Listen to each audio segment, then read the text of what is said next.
This is the Wheel of Time Spoilers podcast. Your hosts are Seth Jacobson and Patrick Heiler. Hi, I'm Seth. And I'm Patrick. This is Chapter 44, The Breaking Storm, and our symbol is the triple Trolloc symbol. Do you think that Breaking Storm is sort of a reference to, like, Nynaeve's storm is coming? That sort of, like, battle is coming, almost. Yeah, I like and that. This is the Trolloc storm. A storm that battle. isn't a storm. Yeah. Because this is the first of the big battles for the two rivers. This isn't the marathon that they go through later, but this is sort of the first attack on the two rivers, the first of the battle for the two rivers. Perrin opened his eyes slowly, staring up at the plain white plastered ceiling. It took a moment to realize he was in a four-posted bed, lying on a feather mattress with a blanket over him and a goose-down pillow under his head. A myriad of scents danced in his nose, the feathers and the wool of the blanket, a goose roasting, bread and honey cakes baking. One of the Winespring Inn's rooms, with unmistakable bright morning light streaming in at the white curtained windows. Morning. He fumbled at his side. Unbroken skin met his fingers, but he felt weaker than at any time since being shot. A small enough price, though, and a fair enough exchange. His throat felt parched, too. When he moved, Thail leapt up from a chair beside the small stone fireplace, tossing aside a red blanket and stretching. She had changed to a darker, narrow-skirted riding dress, and wrinkles in the gray silk said she had slept in that chair. "Alanna said you needed help," she said. He reached toward the white pitcher on the small table beside the bed, and she hurriedly poured a cup of water and held it for him to drink. "You need to stay right there for another 2 or 3 days until you have your strength back." The words sounded normal, except for an undercurrent barely caught, a tightness at the corners of her eyes. "What is wrong?" She replaced the cup carefully on the bedside table and smoothed her dress. "Nothing is wrong." The taut underlying tone was even clearer. "Thail, don't lie to me." "I do not lie," she snapped. "I'll have some breakfast brought up to you, and you're lucky I do that, calling me Thail." He said her name as sternly as he could, and she hesitated, her most arrogant chin-up glare changing to forehead-creasing worry and back again. He met her gaze straight on. She was not going to get away with any fine lady's haughty tricks with him. At last she sighed. "I suppose you have a right to know, but you are still staying in that bed until Alanna and I say you can get up. Loial and Gall are gone." "Gone?" He blinked in confusion. "What do you mean, gone? They left?" "In a way. The sentries saw them go this morning at first light, trotting off into the westwood together. None of them thought anything of it. Certainly none tried to stop them, an Ogier and an Aiel. I heard of it less than an hour ago. They were talking about trees, Perrin, about how the Ogier sing to trees." "Trees?" Perrin growled. "It's that bloody waygate. Burn me, I told him not to. They'll get themselves killed before they reach it." They're talking about the Avendesora leaf. Yeah. So people think, oh, Avendesora, they're talking about trees, but what they're talking about is the Avendesora leaf on the waygate. Yeah. So they're off to basically, I would assume, remove both leaves from the waygate so that it withers and dies and can't be operated anymore. Perrin's pissed. He told Loial not to go do it because it was too dangerous, and there's Trolloc streaming from probably there, so, maybe don't go there without some assistance, but apparently he just took Gall and left. I mean, it works. And actually we see that work pretty well again before the last battle. We see that Elder Haman and, is it Gall or is it one of the other Aiel goes with him, and they it's one of the Ashaman, because they're opening gateways. So he's basically going from waygate to waygate, closing them down with Elder Haman. Yeah. Oh, yeah, they definitely, on the way back, Morgaines is pointing out that Loial has to carry Gall back. He runs for, like, days carrying him. Like, they very nearly do die. It's not the wisest idea, but it is successful. They do manage to shut it down, which is good, because otherwise I think the two rivers would not have survived. Yes. And, of course Perrin's worried. These are his friends, but his friends are a 15-foot-tall, like, half-tree person and Batman. So, like, they stand a pretty good chance. Red-haired Batman with spears. Red-haired Batman that kills people. But I was thinking more just an assassin in a tree. Yeah. Like, you're not, that's going to be not a problem. I'll probably be all right. But I do, if I were in Perrin's position, I would have. You got to send someone to do the thing, but I would have sent, a group with them, a group of bowmen or something. Sure. At least backup. Right. He talks about the fact that he could hop on Stepper and catch up with them by midday. I'm wondering, do you think he actually could? No. I don't think so either. I think they're too far gone at this point. He wants to. Well, that's a good point. First of all, we're talking about Gaul and Loyal, who both of which talk about outrunning horses. Right. Can move really fast on foot. So Perrin's probably underestimating how fast they can move. But also, he can barely sit still on his horse later. Even if he could catch up with them, he doesn't have the strength to even stay on his horse. And of course, I cut the read in there, but basically, after that, Perrin gets out of bed, he starts trying to get dressed, and Fael's like, no, don't you dare, and Perrin's just walking out, and he takes the first stair and just collapses and rolls all the way down. Him and Fael, because Fael's holding on to him at that point. So they both go tumbling down the stairs. Does every single one of the boys, get attempted to be kept in bed by confiscating clothes? I feel like they do it to Matt in the White Tower. I feel like they're doing it to Perrin here, and I feel like the Aiel maidens do it to Rand all the time. Where they're like, oh, just so you know, we've got a lot of opportunity for butt shots in the TV show of our main characters as they get out of bed. You better pick actors with really good butts, because oh yeah, that's right. This is going to be a lot of screen time on those butts. Aviendha hides Rand's clothes by sitting on them and says, "You can leave if you can find your clothes." And he eventually has to go over and be like, "Move, woman, you're sitting on them." So yeah, bit of a common trope with all the men, where the women hide the clothes and expect them not to get up, and they're not feeling well. They're Two Rivers men too, so they're stubborn. Well, stubborn, but also a little Puritan in their ideas. Yeah. So definitely, for the Aiel, if you stole Gaul's clothes, he'd just be like, "Well, everybody's going to see me naked then, because that's not going to stop right. me." Clothes? What clothes? I don't need clothes. But Rand, Matt, and Perrin are unless you take his veil, and then he might be like, "Oh man, that's a problem." Because I do think even when I want to say one of his camps is attacked, and the Shaido come out naked and fighting, and they have nothing on but their veils. So that's how ingrained the veil culture is into them. Is even when they fight naked, they'll still make sure their face is covered. Yeah. To prevent the shame. So they go tumbling and end up face to face, Perrin on bottom. And she's giving him a very sort of, I feel like a lesson he has to learn. You cannot do everything. I feel like it's a lesson I have to learn. Letting other people do the work is okay sometimes. You have to let other people risk their lives. And in some ways, this takes me back to the final battle, where Rand thinks something very similar, which is you have to let people be heroes. Yeah. You can't do it all for them. You can't take the blame. You can't take the guilt. It's an important lesson that all the boys have to learn, really, to delegate. Matt maybe less than everybody else. I think he gains a lot of that with the battle memories. The understanding that you roll the dice and you do the best you can, and sometimes you lose people. Yeah, and Fael's screaming that at Perrin here. You can't do everything. You can't go do this. You're injured. And then Mistress Alvier shows up. She's like, what you guys doing? And Fael's just straddling Perrin at the bottom of the stairs on the common room floor. That sort of just, I'm just picturing awkward teenage movie, where the Perrin walks in. It's not at all what they were trying to do, but it sure as hell looks like it. Yeah. And Mistress Alvier gives Fael one of her, here's how you corral men speeches. She's trying to whisper it into Fael's ear, but Perrin can hear all of it. Right, because he's Perrin and he can hear anything. I did want to point out that this is sort of that mirror image of the advice that we see be given to Perrin by Master Alvier, where he's like, remember, you just give in to what they want and assert yourself where it matters. And that's essentially pick your battles. Pick your battles. And seems like the most obvious advice, and I like that the way they, gender it, but it's the same advice for both people. Yeah. Which is it's just fight when it matters. Don't fight when it doesn't. Oh my God, that's not the hardest thing in the world to figure out. Of course, then she very deftly manipulates the hell out of Perrin.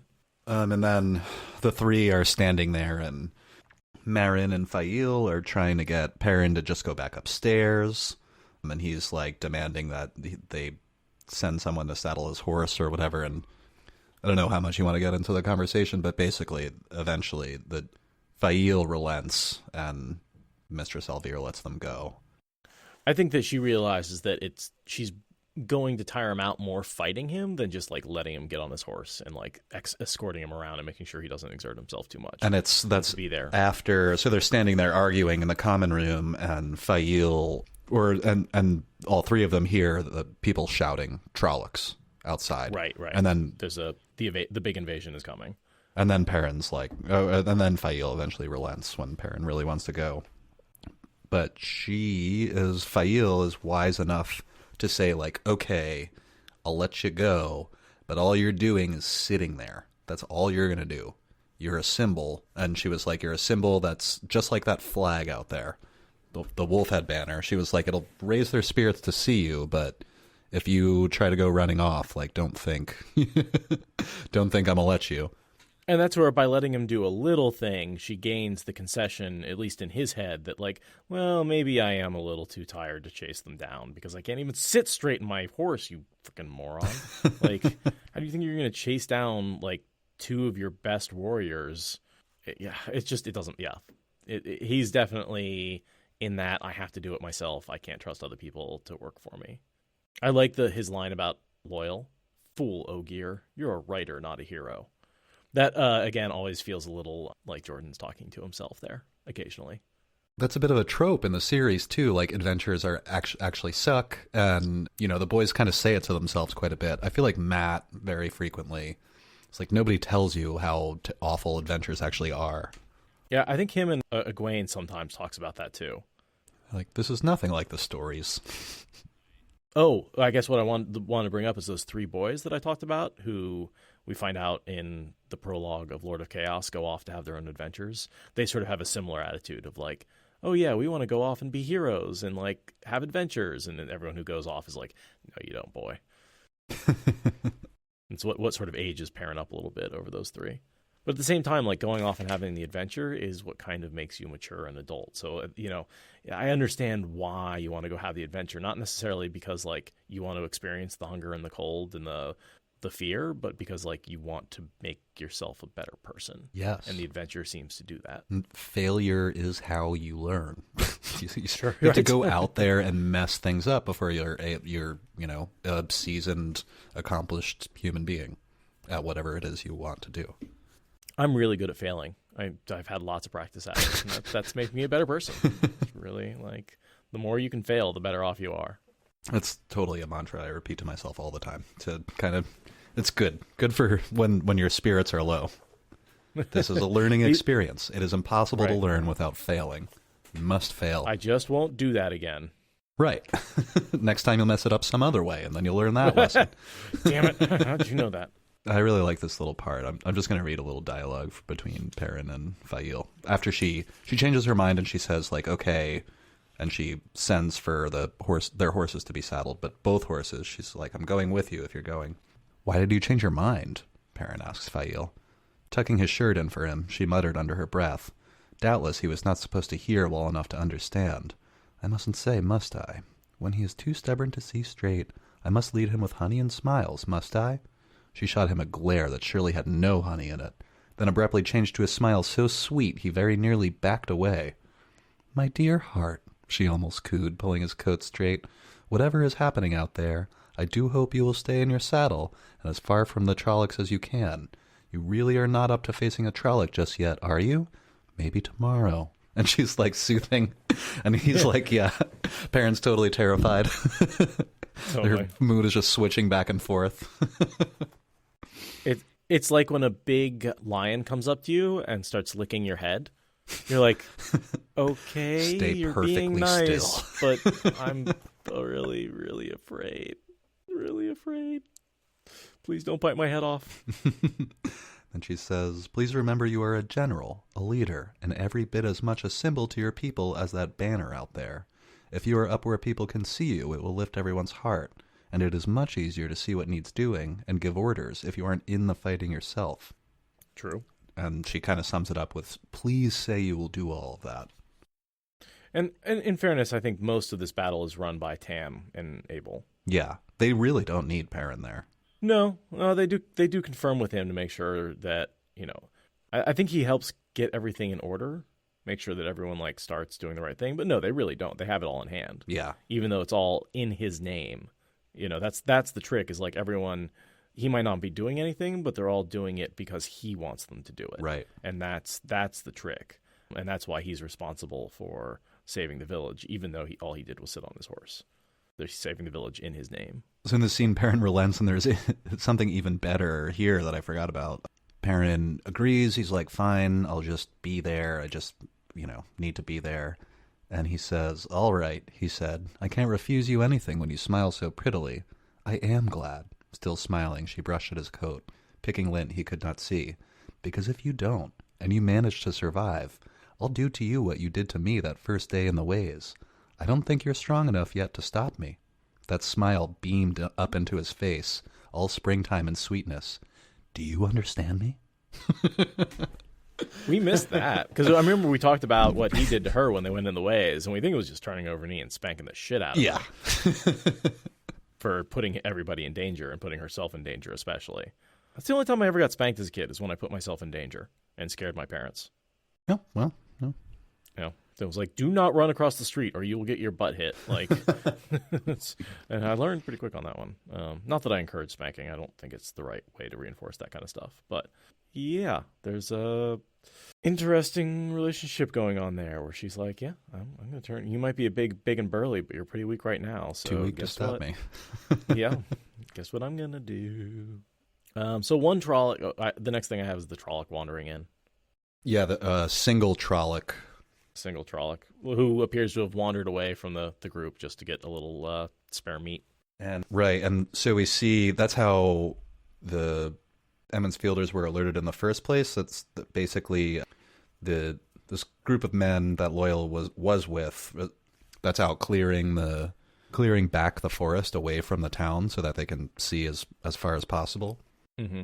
Runs into a single Trolloc that they manage to kill before it can do anything more than it looks like injure one or two people.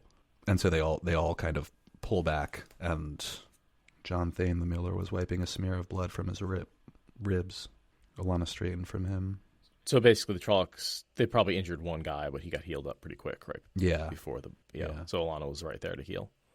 She was right there to heal him. Where the hell was she to heal Perrin?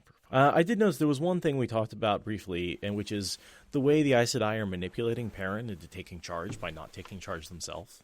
I thought that was a clever little thing. It was just like they're just actively trying to make Perrin. It is, a king. And they paid some of the people in the town apparently to make the banners. Perrin hates it. Yep. Perrin's like, fuck the banners. Meanwhile, Perrin's like, maybe he is the Wolf King. You know what would be a good banner for the Wolf King? A wolf head.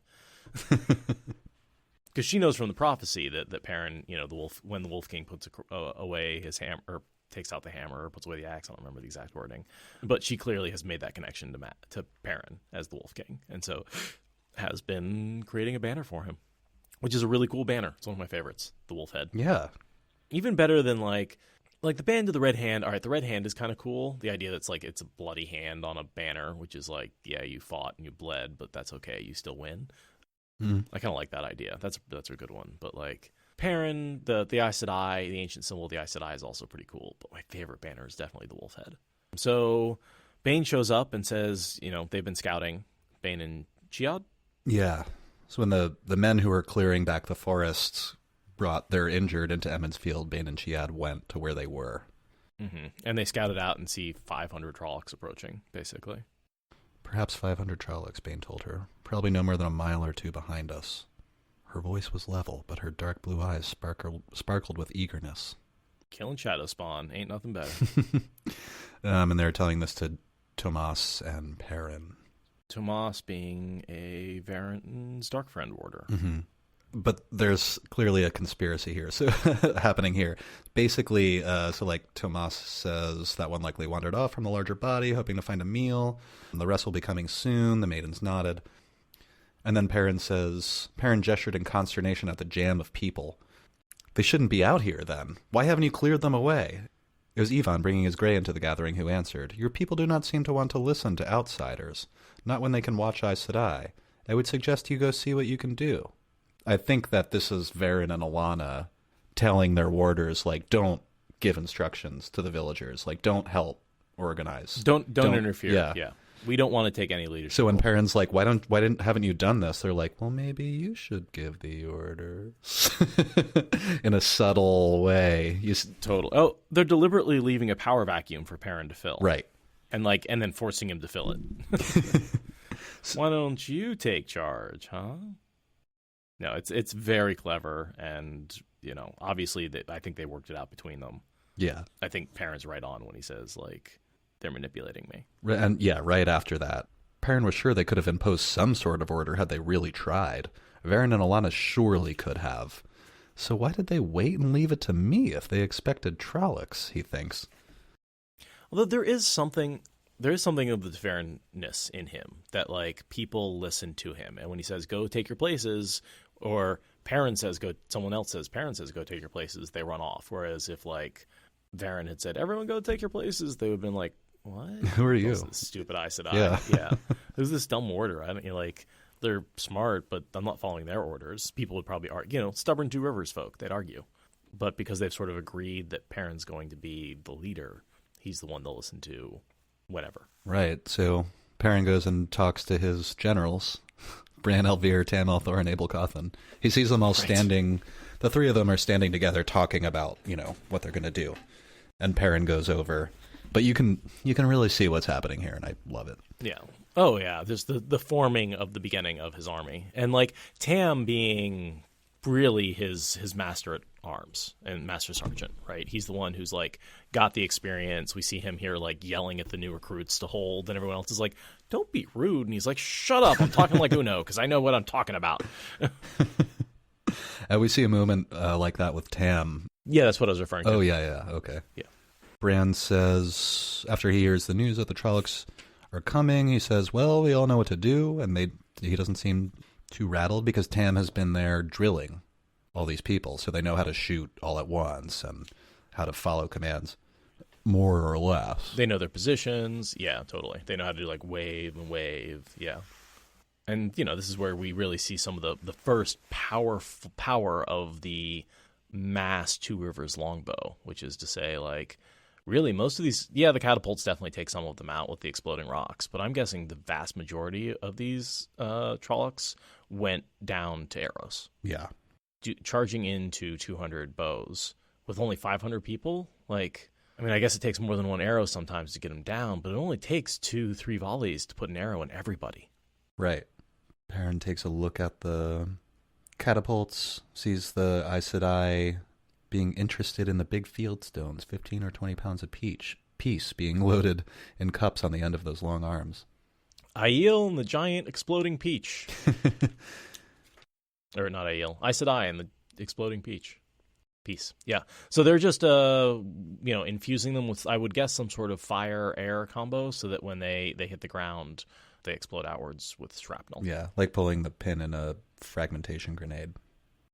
And that's basically what Matt's initial idea was with fireworks, is he was thinking about putting them on the end of some catapults and just launching them into the hordes of Trollocs and having them explode. Yeah. And while effective, we find that, it turns out firing cannons is far, far more effective than that.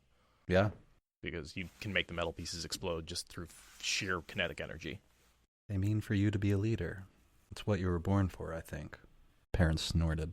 He had been born to be a blacksmith. This is one of those sort of central arguments that Perrin constantly has, which is Fael saying, and everyone else saying you're born to be a leader, and being like, I just want to be a blacksmith. I just want to dance. Like, and it's one of the ways I talk a little bit about Sanderson. I feel in some ways he reverts the characters when he takes over. And in this way, I feel that we get a reverted Perrin in his books, because I feel like Perrin is mostly over the leadership blacksmith thing until Sanderson takes over, and then suddenly it's a big issue again. Whereas if you go back and read book 11, the last of the Jordan books, I would say he was pretty much done with that as a character. And so same thing where I think Matt loses some maturity. I think that when Sanderson takes over, his characters sort of go through a 3-book arc that's very similar to the rest of the arc, which means he sort of starts him back into River's personality in the beginning of book 1. Or at least this sort of era of personality, in my opinion. That makes sense. And so this central question of, like, do I want to be a blacksmith or a leader? I feel like by the time we get to book 11, he's a leader. He's leading people to get Fael. And then we get a whole another section of him agonizing about it. And I feel like that really could have been left out and replaced with the Fire and the Ways, which I thought that was really good and would have been a cool side adventure. Yeah. Instead of having him agonize over, like, do I need to be a leader again? I'm going to read about 2.5 paragraphs here. Just like this little part. But basically the rest of the chapter. Yeah, the rest of the schedule chapter process. is like a big cool battle scene. Yeah. So Order asserted itself with surprising quickness. Along this west end of the village, 100 men knelt on one knee, right behind the bristle of stakes, uneasily fingering spears or halberds or some polearm made from a bush hook or a scythe. Here and there, one wore a helmet or some bit of armor. To the rear, twice as many formed 2 long lines, holding good Two Rivers longbows, each with a pair of quivers at his belt. Young boys came running from the houses with bundles of more arrows, that the men drove point down into the ground in front of their feet. Tam seemed to be in charge, dressing the ranks and speaking a few words to each man. But Bran marched along with him, offering his own encouragement. Perrin could not see that they needed him at all. To his surprise, Daniel and Ban and all the other lads who had ridden with him came trotting out of the village to surround him and Fael, all with their bows. They looked odd, in a way. The Aes Sedai had apparently healed the more seriously injured, leaving those less hurt for Daze's poultices and ointments, so fellows who had been barely clinging to a saddle yesterday walked sprightly now, while Daniel and Tell and the others still limped or wore bandages. If he was surprised to see them, he was disgusted by what they brought. Leof Torfin, the dressing wrapped around his head, making a pale cap above his deep-set eyes, had his bow slung on his back and carried a tall staff with a smaller version of the red-bordered banner with its wolf head. I think one of the Aes Sedai had it made, Leof said when Perrin asked him where it came from. Mili Ayelin brought it to Willsda, but Will didn't want to carry it. Will Alcine hunched his shoulders a bit. I wouldn't want to carry it either, Perrin said dryly. They all laughed as if he had made a joke, even Will, after a minute. yeah, I just like to point out again that these lads who keep riding with him become the Wolf Guard. Yeah, his, like, honor guard. Yeah, totally. The companions. But this is like the first, I mean, I guess their first battle together was a couple days ago. But I feel like this is the first time where they appear to be Perrin's honor guard. Yeah, the rest of the time they're just his force. Right. It's the group who's fighting with him, and here they're actually guarding him separate from the rest of the battle. So RJ gives us a couple more paragraphs just telling us that, like, a much longer than anyone expected, a much longer amount of time than anyone expected passes. The sun inches up, and the days get the day gets warmer and warmer, and everyone's just staring out in the distance, and nothing is coming. And some men try to sit, and that's the first time we see Tam yell at someone.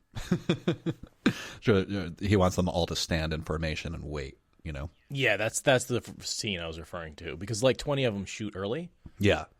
As soon as they see the first Trolloc, a bunch of guys shoot an arrow. And of course it's... Hold, you lack-witted sheep brains. Yeah. No, I'll read that part. It's part of the read. A horn blared, brazen and shrill. Trollocs! Half a dozen voices shouted, and bestial, black-mailed shapes flooded out of the westwood, howling as they ran across the stumpy ground, waving scythe-curved swords and spiked axes, spears and tridents. 3 Myrddraal rode behind them on black horses, darting back and forth as though driving the Trolloc charge before them. Their dead black cloaks hung motionless no matter how their mounts dashed or whirled. The horn sounded continuously, in sharp, urging cries. 20 arrows leapt out as soon as the first Trolloc appeared, the strongest shot falling nearly 100 paces short. "Hold, you lack-witted sheep-brains!" Tam shouted. Bran jumped and gave him a startled look, no less incredulous than those coming from Tam's friends and neighbors. Some muttered about not standing still for that kind of talk, Trollocs or no Trollocs. Tam rode right over their protests, though. "You hold till I give word. The way I showed you." Then, as if hundreds of shrieking Trollocs were not all galloping toward him, Tam turned calmly to Perrin.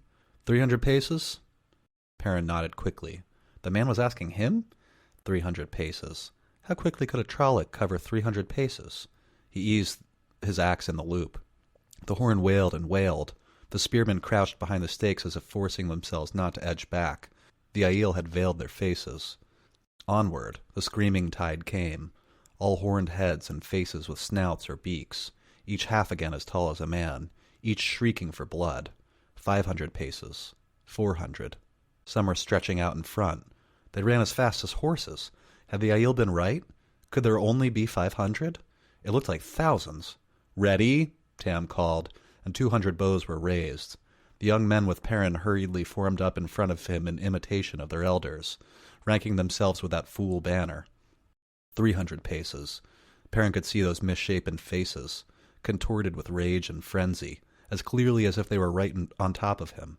"Loose!" Tam shouted. Bowstrings slapped like one huge whip crack. With twin crashes of beam against leather-padded beam, the catapults fired. Broadhead arrows rained down into the Trollocs. Monstrous shapes fell, but some rose and staggered on, harried by the fades. That horn wove into their guttural bellowing, sounding forward for the kill. The catapult stones fell among them, and exploded in fire and shards, ripping open holes in the mass. Perrin was not the only one to jump. So that was what the Aes Sedai had been doing with the catapults. He wondered wildly what would have happened if they dropped one of those stones, loading it into the cup. Another flight of arrows leapt out, and another, and again, and again. The more stones from the catapult, if at a slower pace. Fiery explosions tore at the Trollocs. Broadhead points hailed down on them, and they came on, shrieking, howling, falling and dying, but always running forward. They were close now, close enough that the bowmen spread out, no longer firing in flights but choosing their targets. Men screamed their own rage, screamed in the face of death as they shot, and then there were no more Trollocs standing. Only one Fade, bristling with arrows yet still staggering blindly. The shrill shrieks of the Myrddraal's thrashing horse competed with the moaning bellows of the downed and dying Trollocs. The horn had fallen silent at last. Here and there across the stump-filled field a Trolloc heaved and fell back. Under it all, Perrin could hear men panting as if they had run 10 miles. His own heart seemed to be pounding out of his chest. I was going to say, I bet the reason why it took the troops so long to gather up the courage to attack is because Slayer was out there basically killing Myrddraal, forcing them to attack an overwhelming force. I bet that's what they were waiting on. Because, like, the Myrddraal and the Trollocs wouldn't voluntarily jump in front of all these folks. Probably. And we know Slayer is out there doing something. So I imagine he was out there just, like, being like, you better attack this post or I will make your life a living hell. Yeah, right after this scene, like all the Two Rivers folks are celebrating, and, you know, there's the cute little moment where Bran says, you know, you led us to a great victory, and Perrin's like, I was just sat here. What are you talking about? Right after that, Perrin has a conversation with Tomas, where he's saying, you know, why didn't they all come? Why would they have attacked such a overwhelming defensive force? And Tomas is saying, because this wasn't meant to kill everyone here. This was meant to see how you would react. Now they know what your defenses look like. And then, of course, there's a one raven that wheels away right after. So this is... Right, that's the scout. Yeah. Perrin has that realization. He's like, why didn't they use all of their numbers? Why didn't they use their full strength to attack us? Why would they attack, you know, that was a suicide mission that they just did. And Tomas is like, yep, they did that on purpose. They do that. Yeah, it's just testing. They don't really care about a small number of troops like that. They're really just testing to feel what your defenses are like. They were a little more effective, I think, than they thought they could be. I think they were hoping to get a little closer, maybe at least kill a few of the Two Rivers folks, get in there and maybe fire a few buildings. Right. But I think Perrin's defenses, the Two Rivers' defenses, were certainly more than sufficient for what came at them. You know, and they have a freaking cannon on everybody. Like, those bows are ridiculous. Yeah, they are really cool. Tomas says, this was a test, to see if you would break at the sight of a charge, perhaps to see how quickly you could react, or how your defenses are organized, or maybe something I've not thought of. But this is a test. Now they see. He pointed to the sky where a lone raven winged over the field. Eyes of the Dark One. And then he kind of sums it up a couple sentences after, just saying, like, the next attack will be a real attack. They probably will use all their strength. And Perrin and Varen have a short exchange where basically Perrin says, like, well, how do we know how many there are? You know, what if there's 10,000 of them? And Varen says, like, oh, no, that's super unlikely. I like the Star Wars reference here. They'll be back and in greater numbers. She talks a lot about how more than the larger the group of people in the ways, the faster Ma Xinxin is going to notice them. Right. And be attracted. And again, small spoiler for A Fire in the Ways, one of the things they've apparently figured out to do, and again, this is non-canon, is that they figured out how to summon Ma Xinxin, and by summoning Ma Xinxin to a specific waygate, they can ensure other waygates are clear. And so that is one of the ways they speculate that they're actually moving a large number of troops, maybe not now, but at least later through the ways, like during the last battle. What do you think about her statement that Shadow Spawn attract Ma Xinxin less than mankind? Do you think it's true? Do you think if it is true, do you think it's because they're both shadow tainted and therefore it's like doesn't necessarily attract like? Not as delicious. It does say they're acrid souls as opposed to sweet souls. Yeah. It's not as super happy. I don't know. That's kind of a weird knowledge drop too. Like how could anyone possibly know that fact? You know what I mean?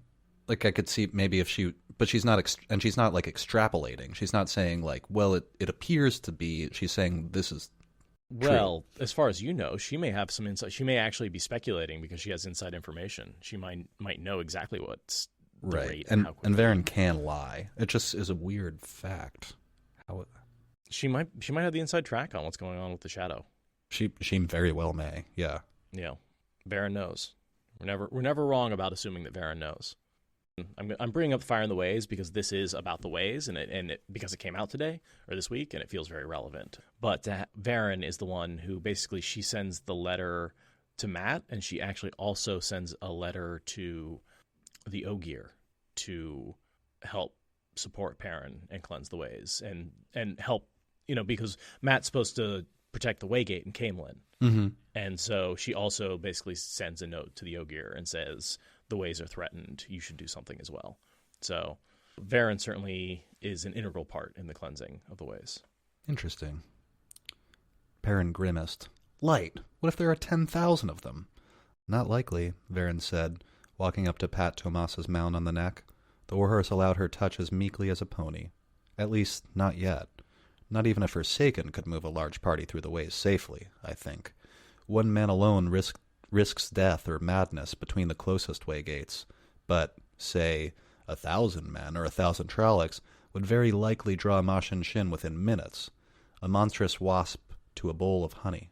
It is much more probable that they travel no more than 10 or 20 together, 50 at most, and the groups spaced out. Of course, the questions remain of how many groups they are bringing, and how much time they allow to elapse between. And they will lose some anyway. It might be that Shadow Spawn attract Ma Xinxin less than humankind, but... fascinating thought. I wonder... Patting Tomas on the leg, much in the same manner she had patted his horse, she turned away, already lost in study. The warder heeled his horse after her. Sorry, just interrupting. I feel like that's a little bit of a hint, actually, also towards the cleansing. That if Shadow Spawn and Ma Xinxin don't attract each other because they're the same evil, does that mean that different kinds of evil, such as the Shadow Logoth evil and the Dark One evil, may attract? And it turns out they do, and that's exactly how Rand is able to siphon the Dark One's taint off of the One Power and into Shadow Logoth. Mm-hmm. So, she did say may, admittedly, not does, but I think there's evidence that Shadow Spawn do attract Ma Xinxin less than anyone else. Than human beings. And I think, like, Fane attracts the crap out of Ma Xinxin because we see him get caught in it a couple of times. Yes. It's just that he corrupts it a little bit himself. Ooh, and you know what? Rand appears to attract it. Well, I always thought that was after it steals we talked about this a little bit, but once it steals a piece of Fane's soul, that, like, Fane basically corrupts it a little bit, and that drive to track Rand is something that Fane instills in Ma Xinxin. Oh, yeah. We've talked about that before, yeah. Yeah. I in that moment, I wanted to make it about Rand's wound. Because he's you know, also carries the evil around. Yeah, I mean, that could very well be... But in a lot of ways, that would make him less attractive. Yeah. And that doesn't really support the emphasis. And I do think it's more related to Fane rather than the wound. Because, like, he travels the ways at least once with the wound, doesn't he? Or no, Rand only travels the ways the one time. I think that's right, yeah. Because Perrin travels him the second time to get back, but not with Rand. When Rand tries the second time, Ma Xinxin's waiting for him. Mm-hmm. So, and I think, that's before he gets the wound. So, I don't think he ever travels the ways with the wound in his side, as far as I can tell. Oh yeah, he just opens the gate and looks at it. Yeah, and then Ma Xinxin's always there waiting for him. So, I do think that's just a Fane thing. I don't think it's related to the wound. No, I think you're right. I'm going to read the last little bit. If you ride even one step near the Westwood, Fael said calmly, I will haul you back to the inn by your ear and stuff you into that bed myself.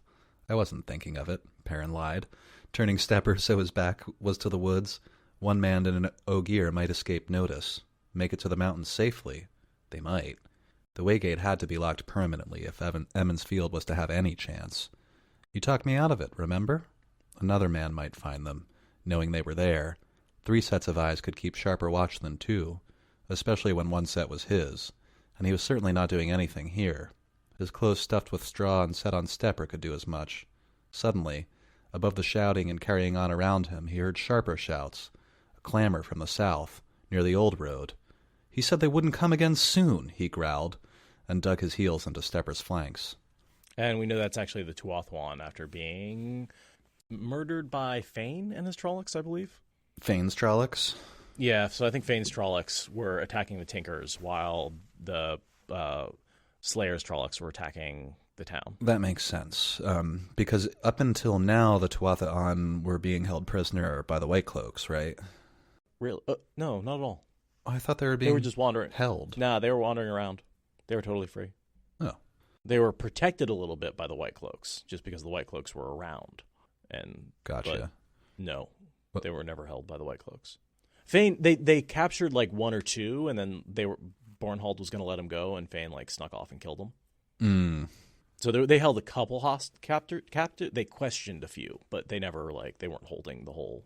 And I don't think they weren't letting them out across the White River or the Terran Ferry, so they couldn't get out to spread word of the White Cloaks, so they're kind of trapped in that they can't really leave the 2 rivers. I see. Well, we see a bloodied group of Tuatha'an show up to seek shelter in Emond's Field. And this is the beginning of a Tinker with a Sword. Beginning of the next chapter. Yeah, the Aram arc. Which is, in some ways, I feel like it's a bit of a wasted arc. I feel like it could have had a more significant ending and a more... Yeah, I always wanted that to be cooler, too, but Aram just kind of ends up a sort of hateable character. Well, he ends up corrupted by Masema. Yeah. And convinced that Perrin is, in fact, a Dark Friend. And that corruption is... I think Jordan's trying to make a point with it, but the point goes either over my head or I don't really get it, which is 2 ways of saying the same thing. Yeah, those kind of side plots were maybe 2 of my least favorite, to be honest. Aram and the Prophet. Oh yeah, Masema. Masema's sort of just like, oh my god. I know. but that leads to so much satisfaction when Fael puts a knife in his face. That's true, and, those side plots are important to color the rest of the things, some of the important stuff that's happening, or How should I say, yeah. It helps cast the right lights on the important plots. Gives us context and things like that, but I just hate Masema, and I don't like Aram very much.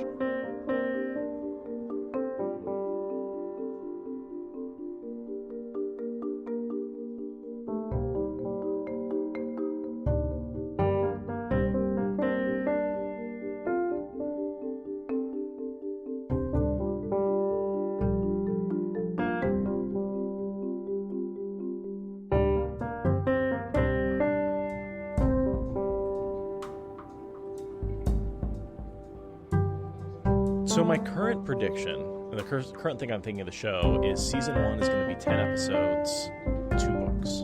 So we're going to have 5 episodes for the Eye of the World, and 5 episodes for the Great Hunt, with overlapping events.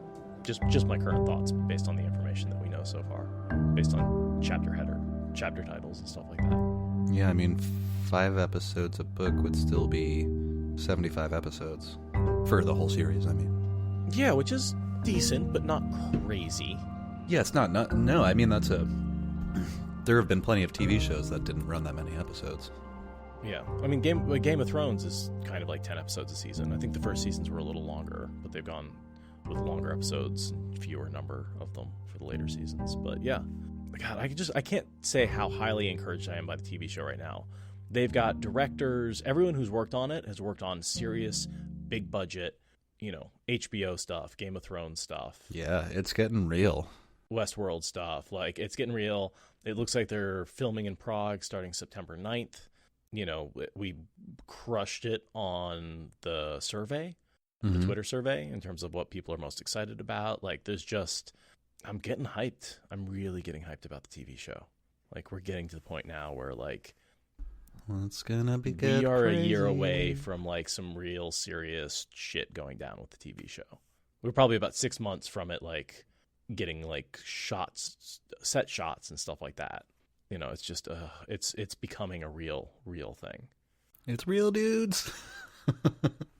I'm also super stoked on JordanCon coming up in like a month and a half. Yeah. And I'm really excited about my Gleeman cloak that Liesel is making for me. Did I tell you about that? The Gleeman cloak, I bought 2 main pieces of fabric. So I bought a pretty heavy, pretty tough, mostly cotton, black inner lining, and it's going to be sort of a cloak with a collar, not with a hood.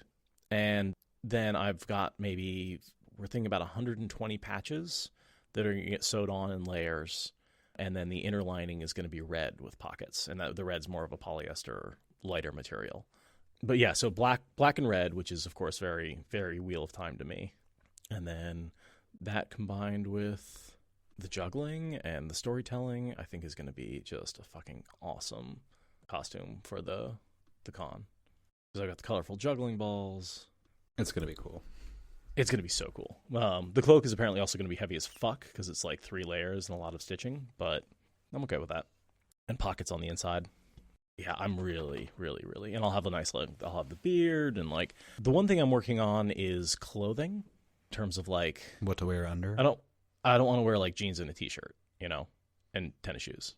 So I need to get, what I'm thinking is I want to do some soft boots with a turn down on top and sort of a blousey like shirt and loose pants. So I may do an Amazon costume. It's basically, I want a pirate costume is what like I want the pirate blouse, the pantaloons, and soft boots, and then I want to throw the Gleeman cloak over all of that with the colored balls.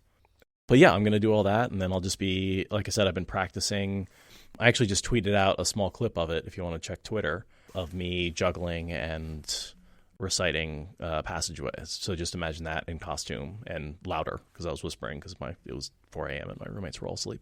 But just imagine me doing that at full volume. And yeah, I think it's going to be, I may be a little overexcited and a little overprepared, but I'm really excited about. Because last year I did that like Bail Domon costume and no one got it.